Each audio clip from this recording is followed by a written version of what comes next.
요한계시록 2장 1절부터 7절까지 말씀 끝까지 사랑하라.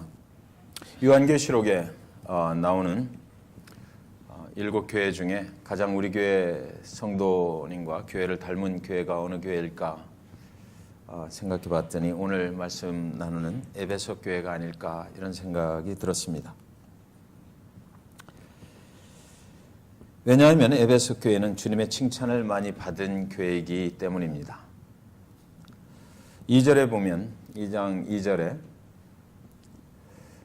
내가 네 행위와 수고와 네 인내를 알고 또 악한 자들을 용납지 아니한 것과 자칭 사도라 하되 아닌 자들을 시험하여 그 거짓된 것을 내가 드러낸 것과. 첫 번째로 에베소 교회는 헌신자들이 많은 교회였다 하는 것입니다. 교회를 섬길 때 힘든 일이 많이 있지만 인내하며 헌신했다라고 기록되어 있습니다. 여러분의 수고와 헌신이 교회를 교회되게 했다라는 거죠. 오늘 잭슨빌 중앙교회가 여기까지 하나님의 은혜로 오게 된 것은 성도님들이 하나님 그 안에서 은혜 받고 하나님의 교회를 섬겼기 때문입니다. 우리 교회는 헌신한 성도님들이 보이지 않는 곳에서 섬겨가는 그런 교회입니다. 보이지는 않지만 곳곳에서 하나님의 은혜 받고 하나님과 개인 사이에 1대1의 관계가 명확해지고 구원받은 하나님의 성도들 곳곳에서 하나님의 교회를 섬겨갑니다. 그리스도의 몸인 이 교회가 그런 헌신적인 성도들의 힘에 의해서 계속해서 예배할 수 있는 예배의 공동체요, 신앙의 공동체요, 또 성령의 공동체로 나아가고 있는 것이에요. 그런데 그 헌신과 수고는 눈물이 없이는 안 된다는 것이죠. 때때로 힘들고 어렵고 그럴 때 하나님 앞에 매달려서 눈물을 흘리면서 하나님의 은혜를 간구하고 하나님께서 지혜와 능력 주셔서 감당하게 해달라고 하고 그렇게 눈물을 쏟으면서 그 수고와 헌신을 이어가는 것입니다. 에베소 교회에 그런 사람들이 많았습니다. 주님께서 우리를 구원하신 십자가의 은혜가 없이는 우리는 그런 섬김의 길을 갈 수가 없는 것이에요. 두 번째로 에베소 교회의 성도들은 영적으로 수준이 높은 교회였다라는 것을 알 수가 있습니다. 자칭 사도라 하되 아닌 자들을 시험하여 그 거짓된 것을 내가 드러냈다라고 합니다. 우리 가운데 누가 거짓 선지자인지 누가 악한 영을 가진 자인지 알 수가 없지만 그러나 영적인 분별력을 가지고 있는 에베소 교회의 성도들은 그것을 드러냈다라는 것이에요. 드러내지 않는 가운데 있으면 그 교회의 사역이 어려워질 것입니다. 밝히 드러내고 그래서 사단의 영인지 주님의 영인지 분별할 수 있어야 교회가 교회로서의 역할을 제대로 해나갈 수가 있는 것입니다. 에베소 교회는 그 정도로 영적인 분별력을 가지고 있었다라는 것입니다. 6절에 보면 오직 내게 이것이 있으니 네가 니골라당의 행위를 미워하는도다 나도 이것을 미워하노라. 당시 니골라당은 이단이었습니다. 이들은 육신적으로는 죄를 짓고 살아도 영적으로만 깨끗하면 천국에 갈 수 있다라고 믿는 자들이었어요. 에베소는 아주 음란한 도시였습니다. 육신적인 쾌락이 사람들을 유혹하는 그런 도시였어요. 그래서 이들은 육신적인 쾌락을 마음껏 즐기고 살자. 어차피 우리는 천국에 간다. 우리의 영혼만 천국에 가면 되는 것이기 때문에 이 땅에서 사는 동안 마음껏 육신을 즐기자라고 했던 것이죠. 에베소 교회는 시대의 그 징조를 대항하며 살았던 그런 성도들이 있었던 교회입니다. 그 시대에 만연했던 그런 육적인 쾌락을 드러냈던, 그래서 그것은 아니다라고 우리가 부활할 때 우리가 천국에 갈 때는 육신과 영혼이 함께 가는 것이라고 분명한 믿음 가운데서 살았던 그런 성도들이었던 것입니다. 죽은 자들이 먼저 무덤에서 일어나서 새로운 모습으로 천국에 가게 된다라는 말씀 송구영신 때 함께 나누었습니다.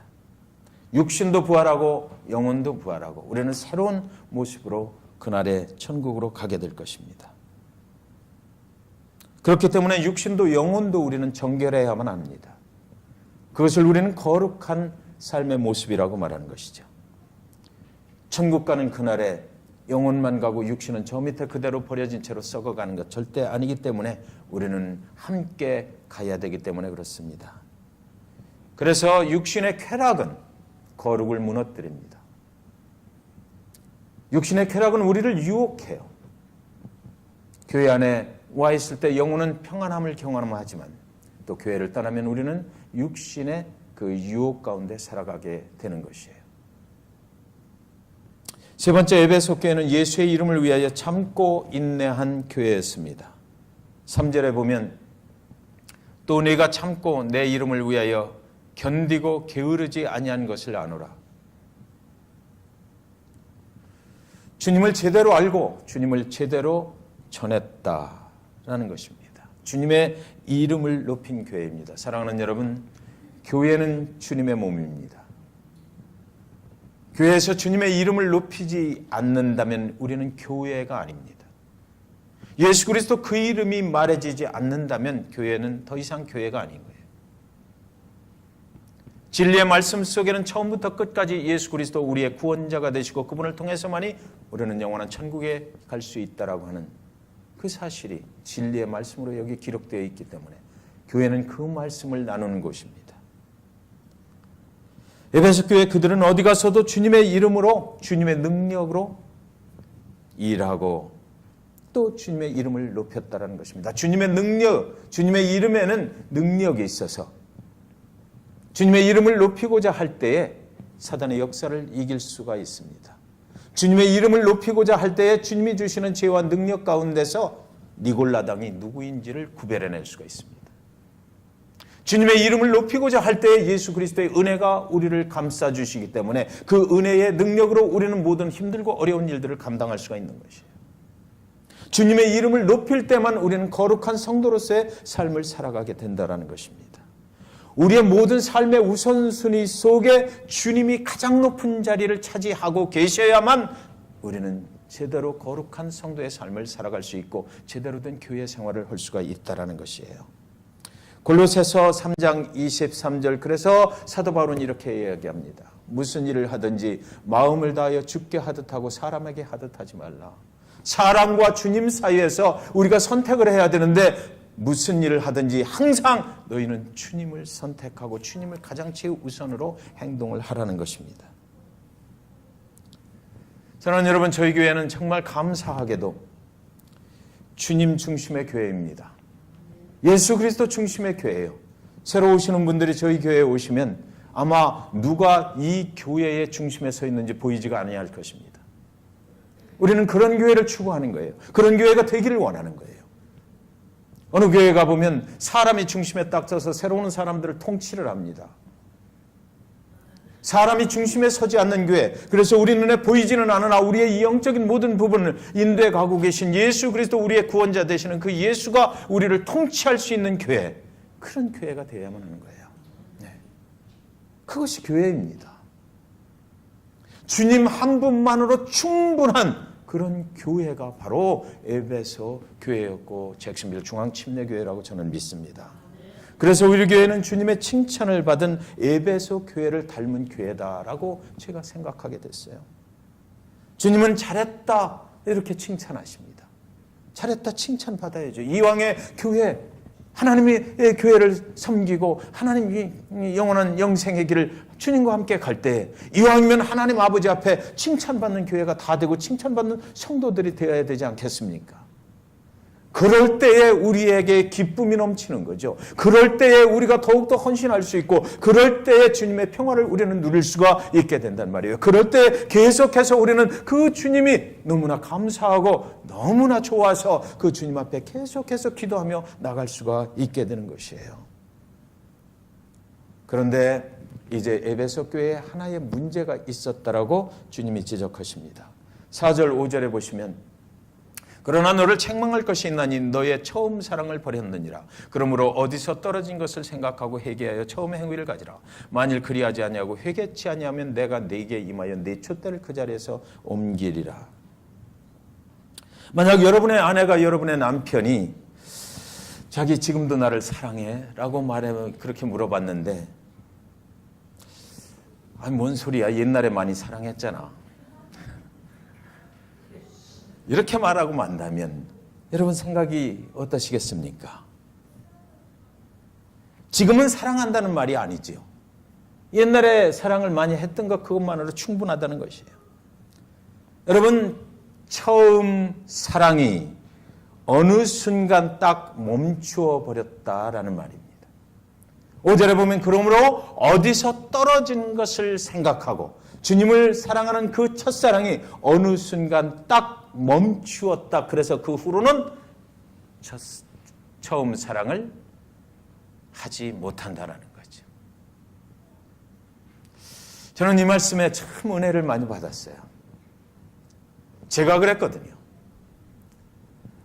열심히 하나님의 은혜 가운데서 살아가고 하나님의 사랑을 받으면서 살아가고 그러던 어느 날 어떤 사건을 만나서 시험받고 유혹받고 사단의 그 유혹을 견디지 못해서 어느 순간 어쩔 수 없이 주님의 사랑을 잃어버리고 교회도 가기 싫고 교회 성도님들 보기도 싫고 가면은 괜히 가슴이 답답하고 억지로 끌려와서 앉아있는 것 같고 어느 날 우리 인생에 이런 일들이 닥쳐요. 수고하고 헌신하고 인내로 참고 니골라당을 분별해낼 정도로 영적 분별력이 있는 이 성도들에게 지금 나타나는 상황이 바로 어디서 어느 날 그 처음 사랑을 잃어버리는 일이 발생했다라고 성경은 기록하고 있는 것입니다. 우리 중에도 수많은 영혼들이 첫사랑을 저버렸다고 저는 생각해요. 이것은 우리가 주님을 사랑하지만 어쩔 수 없이 경험할 수밖에 없는 그런 것이다라고 저는 생각해요. 왜 그런데 주님께서는 오늘 그 성령의 감동함을 입은 사람을 통해서 이것을 기록해 놓으셨을까? 주님은 끝까지 우리를 사랑하시기 때문에 거기서 돌아오라고. 그렇지만 내가 너희를 이해한다. 안타까운 마음을 이해하지만 그러나 그렇지 않다. 내가 너를 끝까지 사랑하니까 너도 나를 사랑해야지라고 돌아오라고 그렇게 부르시는 주님의 음성을 여기서 듣게 되는 것입니다. 많은 성도님들이 말씀을 그렇게 많이 하시더라고요. 과거에는 내가 그 교회에 있을 때 나는 참으로 성령 충만했다라고 말씀하셔요. 밖에 나가서 전도를 해보면 옛날에 내가 교회 다닐 때는 너무나 뜨거웠는데 그날 이후로 더 이상은 아니라라고 말씀하셔요. 그러면 더 이상 아닌 이유가 무엇입니까? 그분이 말씀하시기를 그렇게 말씀하셔요. 내가 그날에 교회에서 헌신도 많이 했고 수고도 많이 했고 인내하고 참고 견디면서 성령 충만했고 기도도 많이 했는데 그 교회 사역을 내가 얼마나 도와줬는데 그때 그 목사님하고 내가 그 동역자가 되어가지고 참 그 교회가 많이 부흥하고 발전하는 일에 내가 헌신하고 수고했는데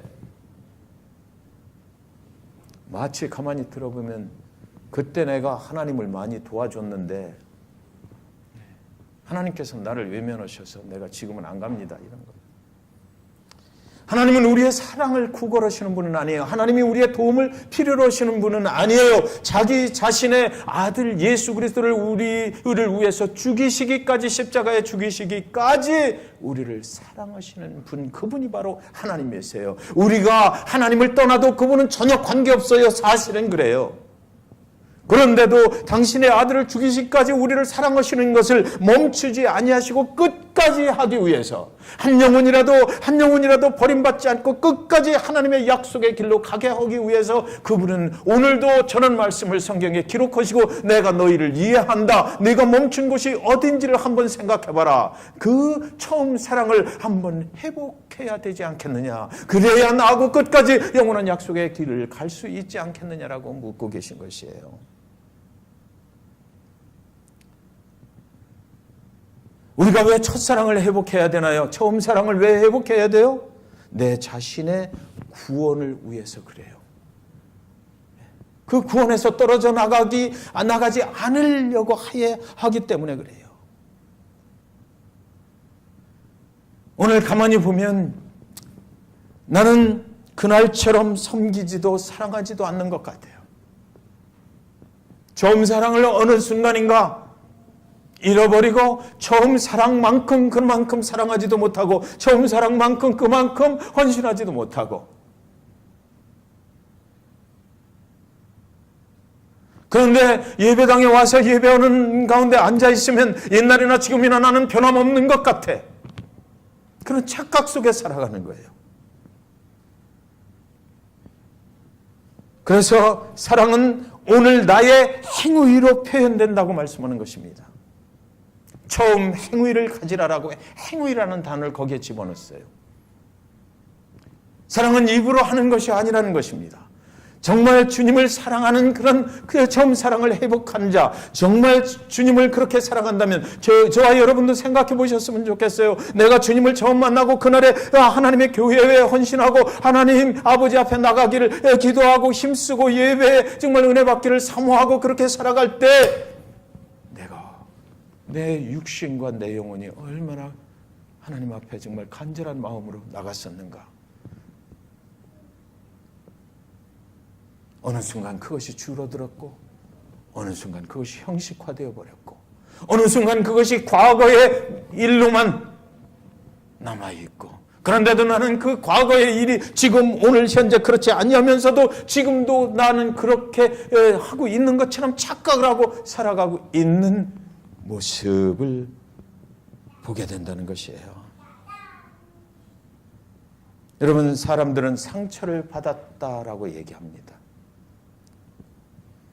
주님으로부터 떨어져 나간 첫사랑의 행위들을 회복하려면 상처받은 자리를 치유해야 되는 것이 아니에요, 여러분. 사람들은 상처받았기 때문에 내가 상처받은 그날 이후로 주님의 처음 사랑을 잃어버렸다.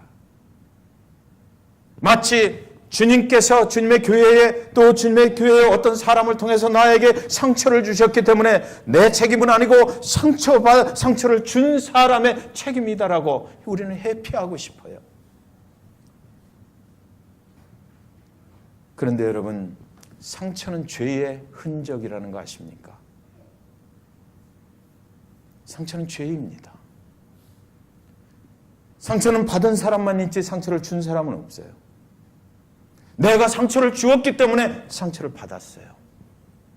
하나님이 사랑하시는 교회, 하나님이 사랑하시는 백성들, 그곳에서 상처가 일어났으면 그것은 죄예요. 왜 그런지 아세요? 오늘 회개하라고 했기 때문이에요. 죄진 하나님의 백성들이 하나님께 다시 돌아갈 수 있는 방법은 회개밖에 없습니다. 그것은 죄입니다.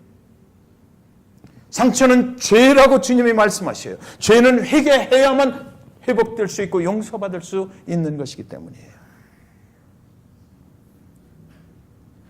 여러분, 주님으로부터 멀어져간 그 상처 때문에 주님을 멀리할 수밖에 없게 됐다라고 하는 것, 그 상처가 주님보다 우선이 되면 그 상처는 주님이 보실 때 우상입니다.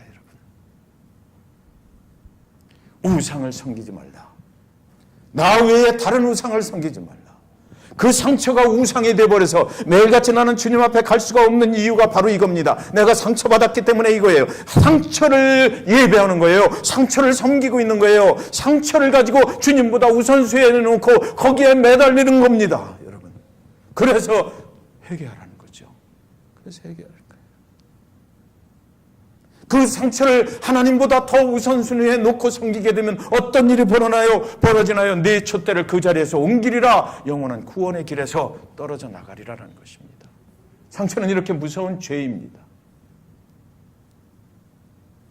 상처를 회복할 수 있는 길은 회개하라는 것이에요.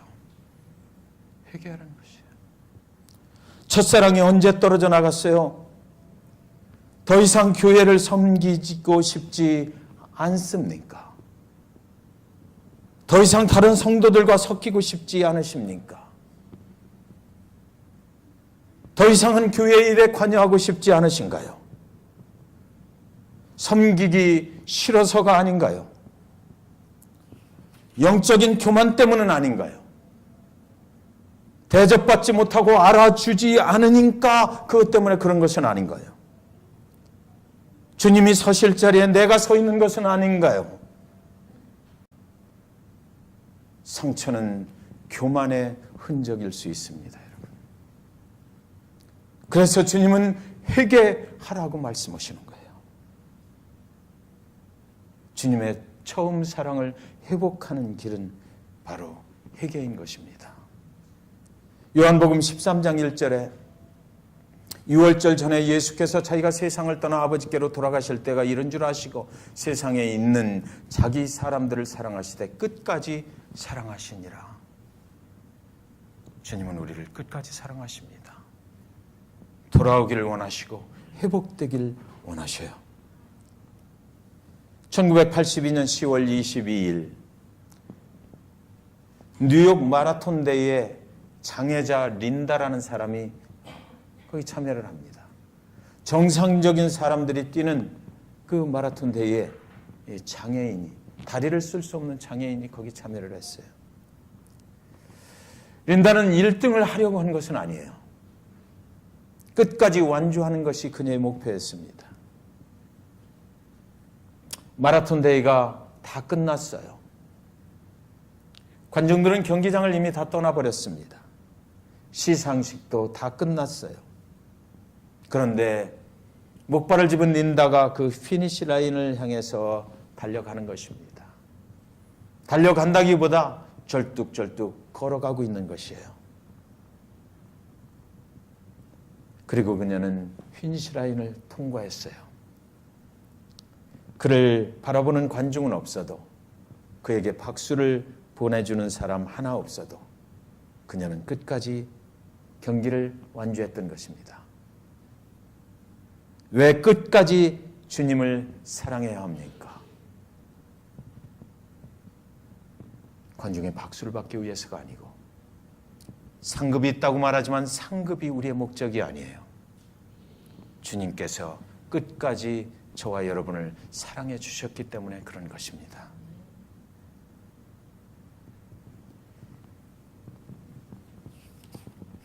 갈라디아서 3장 3절 이렇게 말합니다. 너희가 이같이 어리석으냐? 성령으로 시작하였다가 이제는 육체로 마치겠느냐? 육체로 사는 길이 있고 성령으로 살아가는 길이 있다고 성경은 말하고,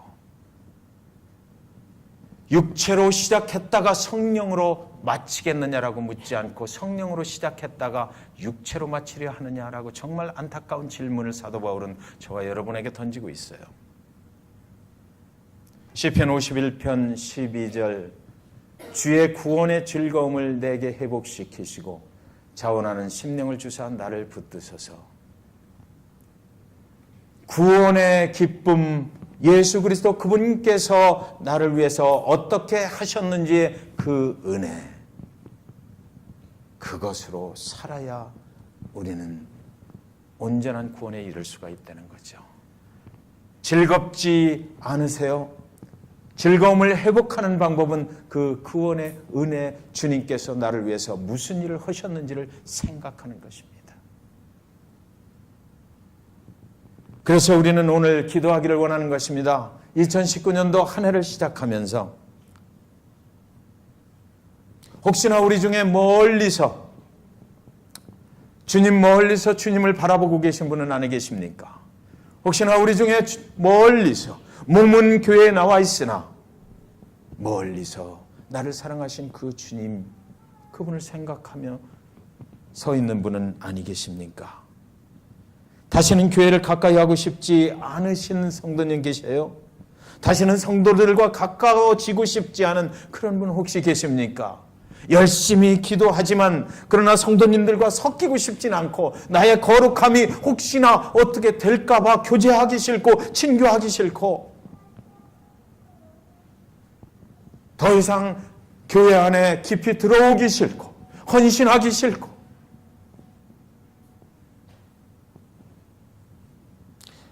적당한 거리를 유지하고 나의 영적인 도우심만 필요로 하고 나를 사랑하셔서 죽기까지 하신 그 예수 그리스도의 은혜의 통로가 막혀버려서 어느 날부터 막혀서 더 이상 흘러가지 않는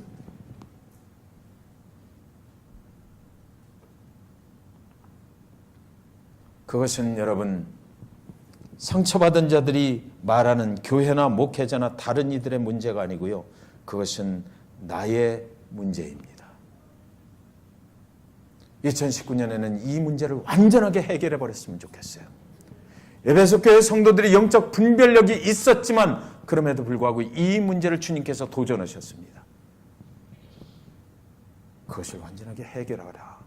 방법 회개하는 것이다. 그 문제를 남의 문제로 생각하지 마시고 나의 문제로 생각할 때 우리는 회개할 수 있거든요. 그래서 오늘 2019년을 시작하시면서 그 문제를 해결했으면 좋겠어요. 하나님 앞에 부르짖어 기도하시고 그래서 그 문제를 주님 앞에 완전하게 쏟아내버리고 주님 앞에서 신앙생활 2019년도 365일 해나가실 때 완전한 자유를 누리시길 원합니다.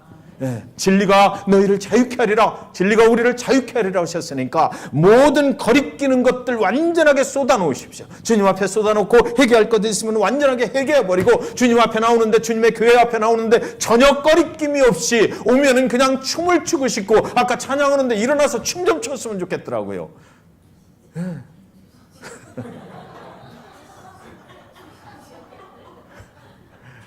정말이에요. 은혜 받아서 눈물은 펑펑 쏟아지는데 일어나서 춤췄으면 좋겠어요. 하나님 안에 있는 것이 바로 그런 거 아니에요? 우리 성도들과 함께 있는 것이 그런 자유를 누리는 거 아니냐고요. 영적인 그런 은혜 안에서 헤엄치며 수영하고 춤을 추는 거. 그래서 우리 그 문제가 해결되면 서로 사랑할 수 있잖아요. 그 문제가 해결되면 주님이 우리를 사랑하신 그 사랑 안에서 우리는 영적인 춤을 함께 추며 갈 수 있게 될 것입니다. 기도하겠습니다.